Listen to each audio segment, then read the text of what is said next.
I am so excited to be here at the Cannabis, Biotech, and ICBC. I, speak at a lot of cannabis conferences, and I feel that people are always fangirling, but I am fangirling over this panel. It's going to be a really good panel if you're interested in medical cannabis and clinical trials and biotechnology. So I'm really excited to get into it. So yes, let's get our waters open and we can get started. We'll start with introductions so we know who we're talking to today. So would you like to go first since you're beside me? Okay. I have introduced myself. So for the panel, I'm Terry O'Regan. I'm president of Brains Bioceutical, and I have been in the industry 2 years, and prior to that, I was in the pharmaceutical industry.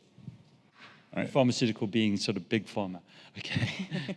All right. My name is Klemen Zupancic. I'm here with my brother, co-founder of company Plan Z. We are a startup developing plant injections, so plant infusion, which yields more product. And my background is in biomedical research as well as software for life sciences.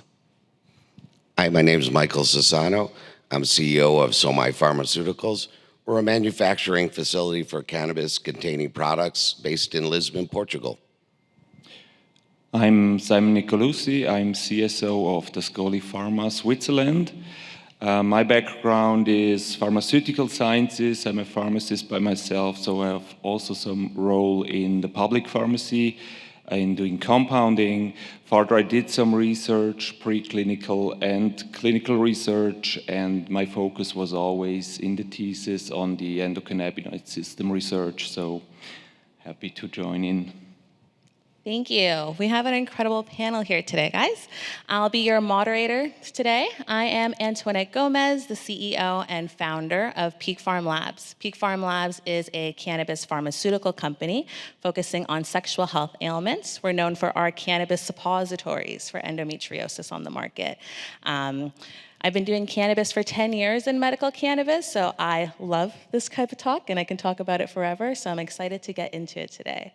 So with the panel that we have here today, I'm curious. You guys are at the forefront of medical cannabis right now, all around the world. We have so many different countries here speaking with us today. So I'm curious to ask you guys, what are the biggest breakthroughs that you're seeing in medical cannabis biotech advancements that are helping shape healthcare today?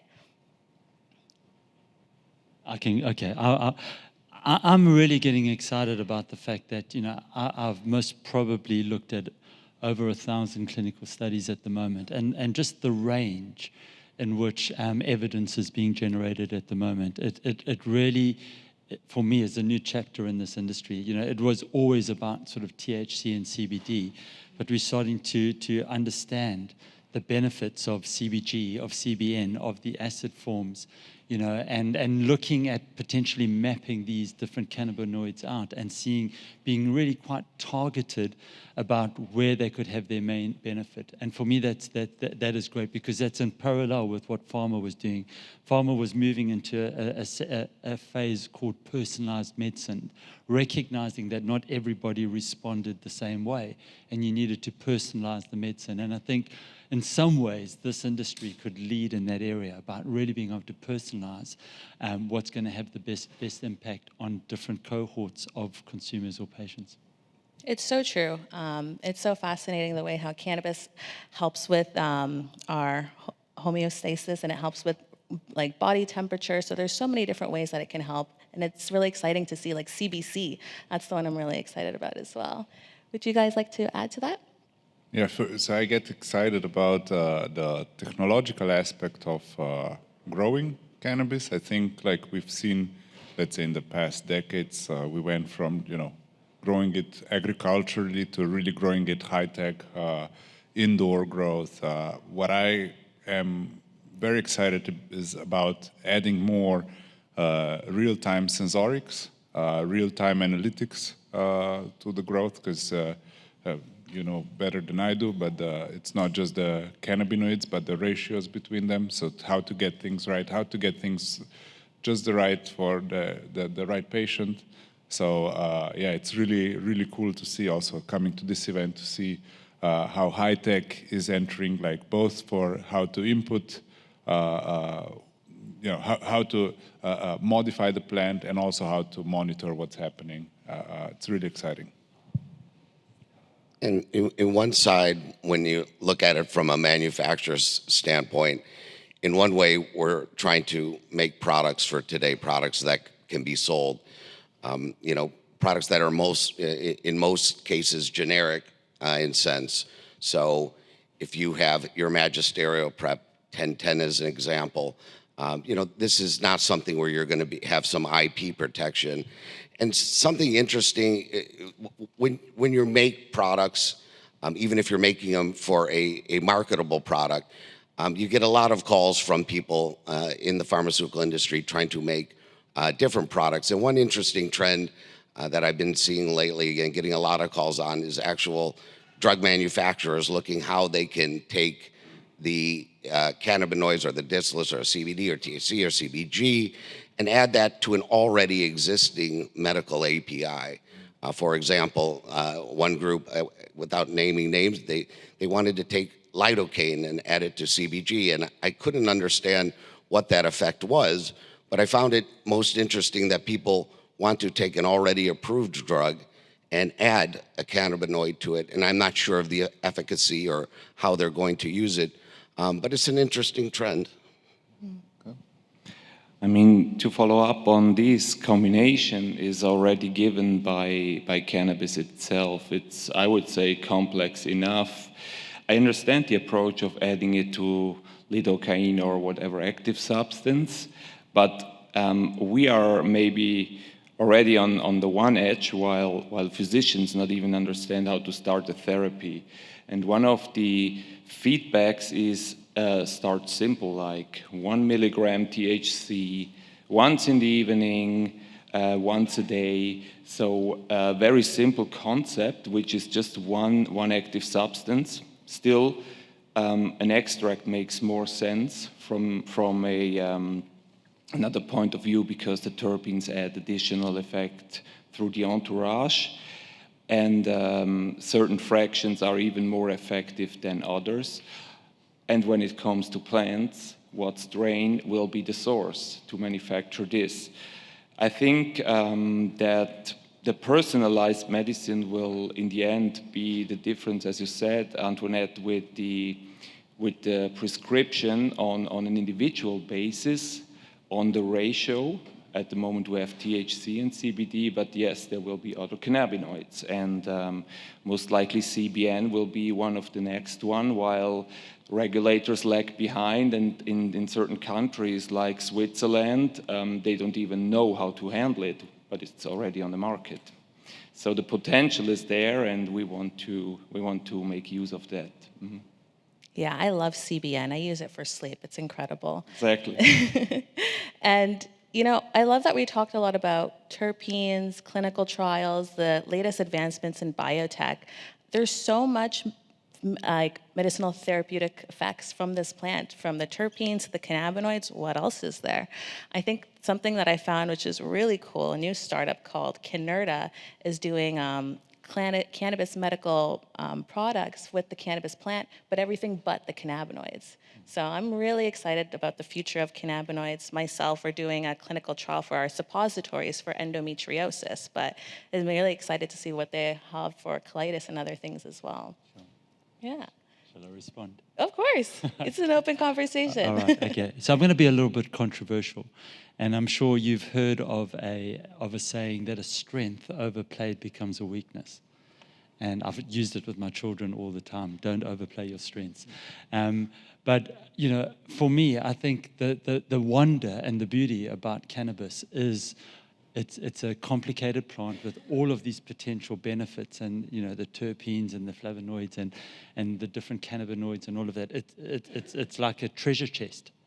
But, the challenge with cannabis is it's got all of these different cannabinoids and all of these different terpenes. And I think, there was a question that was asked in my talk earlier, which is when is Big Pharma going to get involved in the cannabis sector? And I think one of the challenges is we have to make sense of it, and now this is where I'm going to get a little bit controversial, which is we've got to know what we're prescribing. We've got to know what is in the makeup of whatever it is you're prescribing, because they do behave so differently. And what I've seen is that there are drug interactions. We know that THC potentially has a very narrow therapeutic window. And so if you have a flower that is very high in THC, and somebody has an underlying cardiac condition, or somebody has glaucoma, you could find yourself prescribing something where you think it's going to be beneficial, but potentially could have a detrimental side effect. I mean, I saw a study last week, which in a glaucoma study, where high levels of THC actually accelerated the route to blindness rather than actually addressed it. So I'm so grateful. Please don't see me as trying to have a go at anybody that's in medical cannabis or anybody that is a huge supporter of the plant. The reason we at Brains Bioceutical have gone down the isolate route is it's the path of least resistance to some degree. Pharma and regulators want to know exactly what is in the capsule or what is in the pill. And so being able to extract it and then reconstitute it with what we want to put into it, to what Clement said over here about, we know that there's different ratios and there's different percentages, and we can play around with that and then do the studies.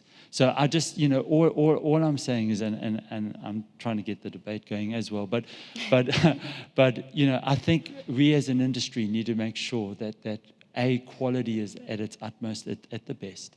Secondly, we know what is in whatever it is we're prescribing or we're doing research in it, and that we educate whoever is the user or the prescriber around where the benefit lies. Yeah, just now that you were talking, I thought of one challenge that we were talking about at the National Institute of Biology is not only is it the interaction between individuals and the individual strains and the ultimate ratios of cannabinoids and other compounds is complex, but there is also, for example, in the case of treating tumors and cancers, where there is no hard evidence or FDA-grade evidence that it works, but there are people that got cured by using cannabis. There is another element, which is how do these interactions, how does the interaction between the cannabinoids, the person, the patient, and the tumor, which has also their own genetics, how does this work? So I think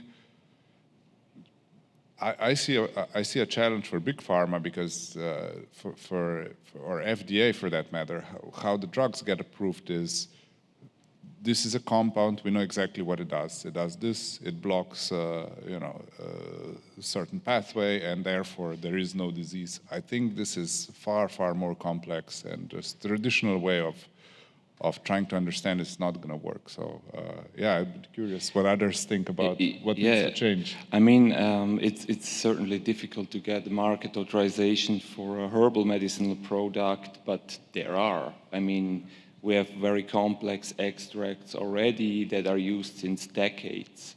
For example, for the treatment of depression, we have St. John's wort extract, or for example, specific lavender extract that is used for the treatment of anxiety. And these studies, I mean, there are like 14, 15 clinical trials that were needed, safety studies, and coming back to that evidence, you have the 3 pillars that have to be followed, and these are safety, efficacy, and quality. And as a manufacturer, you have to take into account all the quality and document it, while physicians have to bring the evidence on the efficacy, on the safety level. And a cannabis extract can go the same way. This is what was shown for Sativex, for example, which is an extract combination. But you can use actually extracts that are compliant to monographs currently at the stage of the DAB, for example, in Germany, that will go to the Pharmacopoeia Europaea.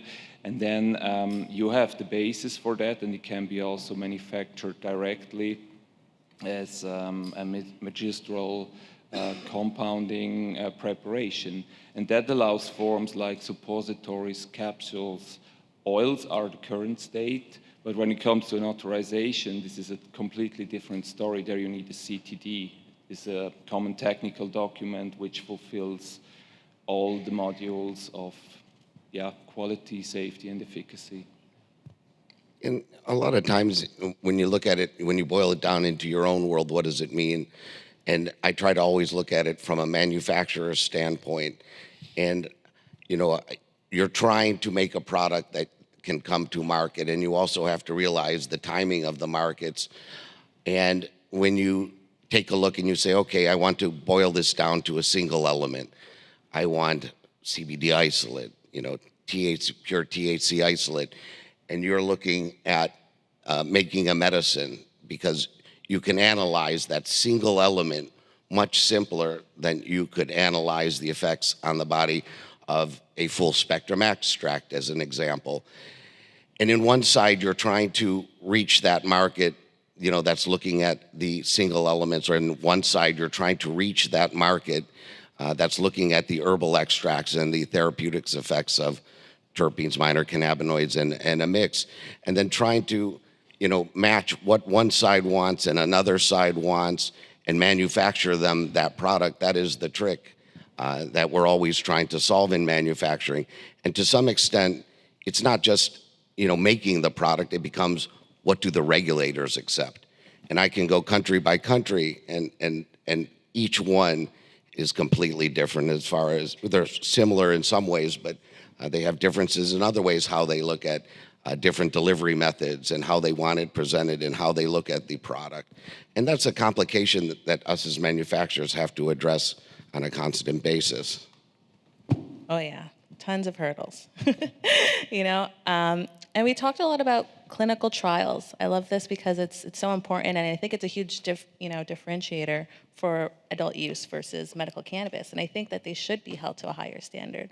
And I just wanted to add, because you did mention, Terry, that pharma isn't in cannabis. Pharma is very much in cannabis. I was so happy that Bayer put together the first cannabis and endometriosis event, specifically for endo. And I think that goes back to what you were saying, is that we need to create drugs that are specific to certain diseases. That's the only way how we can, it's not, cannabis is great for so many things, but it's not great for everything. But we can create cannabis drugs specific for, you know, certain ailments, which is very exciting.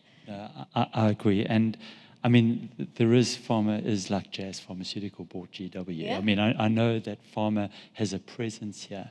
But I think all I was trying to say, and I think to Simon's point, is we've got to be very comfortable that if you sort of in the sort of the you know, prescribing flower or broad spectrum or whatever, the path to giving patients access to that is most probably different compared to if you're in a clinical trial program. And both will service a very different cohort of patients, and both are absolutely required. You know, so the one, you know, does require robust clinical evidence, proof of concept studies. You know, you've got to make sure that you have been approved by the local authorities, all of that. In a clinical trial program, unfortunately, there is only one way: pre-clin, phase 1, phase 2, phase 3, and all of them take time and they take money. But yeah, and I think that's when the Novartises and the GSKs and the Big Pharma. I know Pfizer has dipped their toe into here. I think they've just cancelled, you know, just to stop that program. But I long to see people follow Bayer and get into this market. Mm-hmm. And I love that it's clear that we're all here for patients at the end of the day. We've seen how it's helped people from all different walks of life. So I'm curious, when it comes to clinical trials, what barriers are you guys facing, and how are you getting around them? Maybe what I'm interested, maybe Simon, you know more, but what I really liked was they did in UK, I believe, they did this the world evidence-based clinical trials. So I think this makes a lot more sense for cannabis. That's very true. Real-world evidence is maybe, I can say it's a collection of the anecdotal evidence that exists, but the acceptance by authority is currently really in very early stage for approval purposes. Maybe they allow certain use extension for authorized drugs, but if you come along and say, hey, we have a nice real-world evidence study with 30,000 patients, well done, published in a good journal, good protocol, you follow all the rules, they will say, oh, we're very sorry, it's insufficient. The gold standard is a randomized controlled trial. And this is where the problem comes in. You need a placebo control, you need a nice competitor like in pain, you treat it against morphine. I would bet dronabinol as a single substance would lose against morphine if you choose, and this is now coming back to the hurdle of what are the problems in clinical trials. If you choose the wrong primary endpoint, you will fail, and never go into pain, you will fail. If you say it's the primary endpoint to reduce pain, you will fail. This is one of the biggest challenges anyways in clinical trials to overcome the placebo effect. We know that the endocannabinoid system is significantly producing the placebo effect. This is why on top, I mean, it's part of the whole thing. I'm not saying that cannabis is a placebo, don't get me wrong. But to overcome the effect with the significance and with the clinical relevance, secondly, is important to show the regulators then that the data is sufficient to get the market authorization. And my approach after, let's say, 7 years in pharma industry is now with the Solaris Farms to make on the magistral compounding way, APIs that are manufactured like from Somai in a high quality, available to the patients by direct compounding and dispensing in a pharmacy. And that's a faster way, and it is accepted. I mean, authority most likely won't like it because they prefer the authorization. I don't know if someone is in the audience from the Big Pharma current at the moment. Hope not, no. But this is actually the way it goes. And like this, also evidence is created on the basis of simple oils.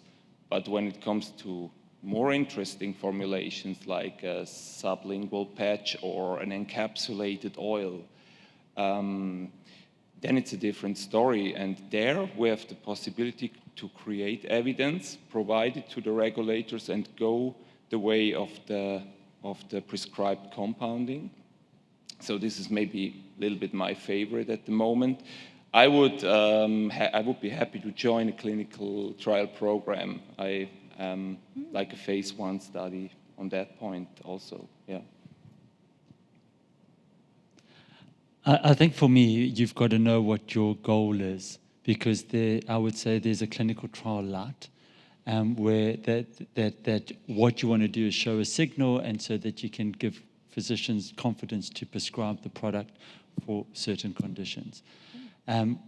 Unfortunately, those studies don't always translate to studies that can be approved by the regulators. Because with the regulators, the very first thing a phase 1 study is all about, is it safe? And so you've got to make sure you've done a proper pre-clin program. You've got to make sure that you have done a dose response curve. I'm amazed at how many times people sort of almost guess that let's try this dose and see if it works, rather than we've done a dose response curve. And a lot of the studies that I've seen at the moment, there's an inverse response with cannabinoids. We know, that there comes an optimal point, and then at that point it actually becomes detrimental, or the therapeutic effect is diminished. So, I think for me, know why you're doing the study, and then make sure that you know the criteria by which that study will be approved by whoever is the authority that needs to approve it. And what you were saying about compounding cannabis, I think that's perfect place that cannabis should be in is in pharmacies. Like, I love Hybrid Farm, Canada's first licensed pharmacy. That's where we started with our cannabis suppositories, and we got to see all these patients with their feedback. And but as soon as we started manufacturing them at a way higher level, we noticed that there was far more efficacy. So I love that there's opportunity and there is space for pharmacy, but we should be a lot more open to that. I wish Canada would be a little bit more open. People need to learn from Hybrid Farm. Not just for Canada. I know, yeah, exactly. And which brings me to my next question. I'm curious, it's really exciting to be at the front of a new drug, a new plant. There's so much unknown. So I'm curious from you all, what are some ethical considerations that we should be thinking about when it comes to the clinical trials or manufacturing of the plant? I guess, I always keep I'll keep continuing on my perspective. As you look as a manufacturer, you get a lot of people and a lot of scientists and a lot of doctors that come through, and they want things a certain way, and they want it mixed a certain way. And you listen to them, and of course, in one way, you want to remain neutral, and you're providing them with a product that they can do testing on. On another side, especially in the cannabis industry, since you have markets like the US and Canada, they have a different perception than in Europe. And they're coming up with, let's say, solutions that may or may not possibly be healthy for people. One solution that I had saw not so long ago is something common in the US, which carries an enzymatic inhibitor. And I thought to myself, how can this possibly be good for somebody who may be taking medication for something seriously, and there is no warning sign, and they're selling this commercially? And although it's not something we would produce here in Europe, it goes to the ethical question of what you can and cannot provide, and how you need to label that, and what kind of testing needs to go through with that. And when you have a market that's not regulated like the US market, and it's regulated more on a restaurant quality basis, where there is nobody saying you can or cannot put that in there, you do have ethical questions you have to ask yourselves in that. I think less so here in Europe. The excipients you use, the ingredients you use, how you use them, the quality standards that is attributed, it's less of an ethical matter and it's more of a testing matter. But this would come to mind when you ask that kind of a question. Most definitely. People are really bold to get out there, but yeah, got to take a consideration. Your thoughts as well? Yeah, I mean, I see, let's say that, cannabis is going to be accepted more and more as, by pharma and approved. I see a potential side effect of this, or a negative effect, like that it's then perceived as cannabis being like a safe plant to use recreationally as well, which to some extent that's true, but especially in younger adults, it can have really bad effects on mental health, mental development. So my concern with this being taken over by pharma and heavily marketed, what kind of impact it will have on people that will now consider it safer than it actually is. Fair points. I think one of the biggest challenges for me is that because it is a natural plant and because we've got so much anecdotal evidence, we can sometimes only look at the benefits of it, but we've also got to look at some of the challenges or some of the side effects with it. And you guys are the most optimistic group that I've ever worked with. I mean, in pharma, we always the glass is always half full. It's never half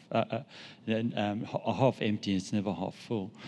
But I think we do need to be aware that particularly if people have concomitant therapies or underlying conditions, that we need to be aware of it. We know that some of the cannabinoids actually suppress the immune system. We also know that the cannabinoids are broken down through your P450 cytochrome pathway, which is where your oncology drugs are broken down, where your epileptic drugs are broken down, your antidepressants and whatever. So you could actually have drug interactions, or you could actually, diminish the therapeutic effect of your chemotherapy, and we've seen that. In certain indications. We know that they come with side effects. THC in particular stimulates your CB1 receptors, which from a cardiac point of view, if you've got an underlying cardiac condition, that could be really serious. So I think, I think we just got to be really aware of not only the positives, but also where the limitations are, and be upfront and honest about that. Most definitely.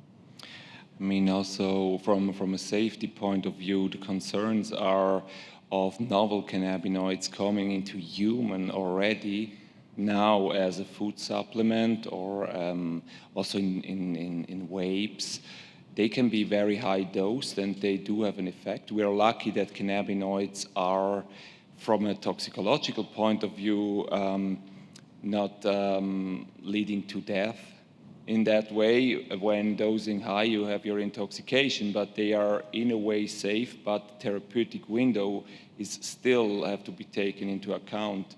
And there, you're perfectly right. I mean, the pharmacokinetic interactions, for example, of CBD to inhibit P450 cytochromes, it's absolutely important to mention to patients, especially when you are not labeling it. And at the moment, there is only, to the best of my knowledge, one authorized CBD drug that contains the proper labeling in the SMPC and in the patient information leaflet, not to take it in combination with or always under doctor's prescription. So you don't want to actually have a bad impact on, let's say, a pro-drug that would make your blood thin, and it doesn't work anymore, and then it leads to some more severe effect. So this is about, let's say, ethics, a responsibility that we have to see, and where we have to provide also evidence from a safety point of view. Yes, safety and access, right? So what I love about ICBC is that we have a lot of people here from all around the world. We have policymakers, we have manufacturers, we have, a lot of people from so many different walks of life in cannabis. It's incredibly powerful. So I'm curious from you guys what your thoughts are on how policy, government, academia, universities, work together at the cannabis industry to accelerate research. I feel like it's a no-brainer that this research needs to be done before, even adult use legalization, I think. So what are your thoughts on how can we accelerate this research? And have you seen other companies do that, partner together in terms of government, academia, and manufacturing? One thing that's nice that I can point to in the EU is, and at least I can speak for Portugal, and I'm sure it's for other countries, I'm just not aware of them. The government seem extremely supportive through research and development grants, where you can get up to 70% of your money back that you invest in what they would call gray matter, in your brain power to create IP and create development. This is something pretty unique that the governments actually support you in that way, and cannabis has access to that. And so for people, I always try to encourage people that come through to try to get on those applications, or to at least think about them. They're released every so often, and to be up on that. And I think that's an easy way for, let's say, an industry that's not as capitalized as the larger groups, the Pfizers and the Mercks, where they have a lot more money to research things and have interest in many areas. But for ours, at least, there is access, and there are places where people can get access currently. Maybe from a Swiss perspective, and Switzerland is one of the most innovative countries in the world. We have the possibility to in a small and very dynamic and very progressive project, which is interprofessionally built to push forward certain medical cannabis applications. And then there is a direct link to the regulators that will see the data also. So it's in a way, evidence has to be created. That's the basis, and acceleration of that process, in my opinion, always needs like a doctor, it needs maybe a pharmacist, but it also needs the nurses and it also needs the patients. So there must be working groups that are diverse and that cover all ranges from, let's say, the plant to the patient. And then, on top of that, you need an education program to communicate that good data that you have generated, because if you don't talk about it, no one will know. And authority, they don't know. You must teach them. So you must show them the data. They don't just trust like a lot of people do because they have an effect. These cannabinoids, we know that, but if you show that on paper to non-users, to non-patients, and at authority sites, then they will accept it. But it must be an interplay, a teamwork. Yeah. I agree. I think a great example is I work really closely with the Endometriosis Society of Canada. So we sponsor their events. We share all of the medical education that we have with them. We share a doctor if they ever need one. But they've also brought work to me. They brought the University of Sydney, Australia. They're doing the clinical trial on endometriosis, and they were looking for a product, and they recommended us. So I think that if you are working in medical cannabis, I think that's a great way to accelerate, is really building your community in that specific disease. And I think that goes back to what Michael was saying, is that these products should be for specific ailments, because it's going to help. Exactly. Yeah. And we're almost wrapping up soon. So I wanted to also ask you guys, what do you want people to leave here with about knowing about medical cannabis and biotech, and what you think the future will be? I think that a lot can happen in the next decade. A lot has happened in this decade in medical cannabis. So I would love for that to be the last question. All right, I can start. I just think what I would ask of all of you is, whatever field you're in, whether it is in medical cannabis, whether it's in drug development, whether it is in nutraceutical and over-the-counter products, just set yourself the highest bar possible. It's just so concerning that every time the Swiss canton of pharmacies do an audit, and 95% of products have to be removed from the shelf because they don't meet the spec. They either haven't got enough active ingredient, or the impurity levels are too high, or whatever it might be. And so for me, it's just, ultimately we need each other. There's not one silver bullet here that's going to solve it all. We all need to work together, and collectively we need all of the different areas that you're in. But let's not tarnish the industry and confirm what pharma and some of the politicians think, with their skeptic minds. Let's show them that we can set the highest bar and pioneer in personalized medicine, evidence generation, etc. Yeah, and kind of actually to your point, also from the starting question, right? What gets me excited is the technological advancements with growing the plant. So here I see, like, also as a take-home message, if we are going towards pharmaceutical industry, basically creating a biological drug, right? So in that sense, as a standard way of doing biological drugs, you have these huge bioreactors with, exact control what goes in, what comes out, real-time sensorics. And I think, like, if cannabis, it's a plant, it doesn't have that built in, but we are going towards there, and there is a lot of technology that's out there that can be implemented. Machine vision. Our company does infusion for the plants, so you can control exactly what goes in. There are companies here that we met that do real-time measurements of various compounds that can indicate the health of the plant. Obviously, cannabinoid composition. So to your point, yeah, I agree. We need to. It's exciting, but also the whole industry needs to professionalize. It's happening. The growth, the production facilities need to get to that point where it's very clear what's happening. We understand the genetics. We understand what goes in, what comes out, and yeah, that's I think one of the crucial paths forward.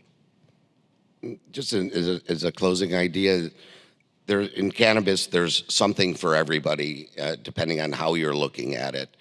Of course, you have the well-known Epidiolex and Sativex and the people, and maybe 1,000 plus different trials that are going on now at that kind of a level. But there's also the herbal medicinal level, another level that people can participate on. And you don't have to just go out and try. If you're thinking biotech, you're thinking IP protection, you're thinking these drugs, but there's little things that you can do. And sometimes you got to look at that for where is the reality and what you're trying to accomplish. And I believe there's a place for everybody inside of this space, and you just have to unlock it. I think to maximize the medical use of this cannabis plant and to have the potential really used in different diseases and indication, we have to partner up and to create scientific evidence together so that also regulators are further convinced. To me, this is actually at high pharmaceutical standards necessary, I think, and in the end will help the whole industry. Most definitely. I love that tip on entrepreneurship. Or even if you're, growing in your career in cannabis, this is a very long game. And I think it's just about keep going and, partnering together. I believe that there is a place for everyone here as well. There's so much space and so much potential. It's really up to us. Absolutely. Wow. Thank you so much, guys. It's been awesome.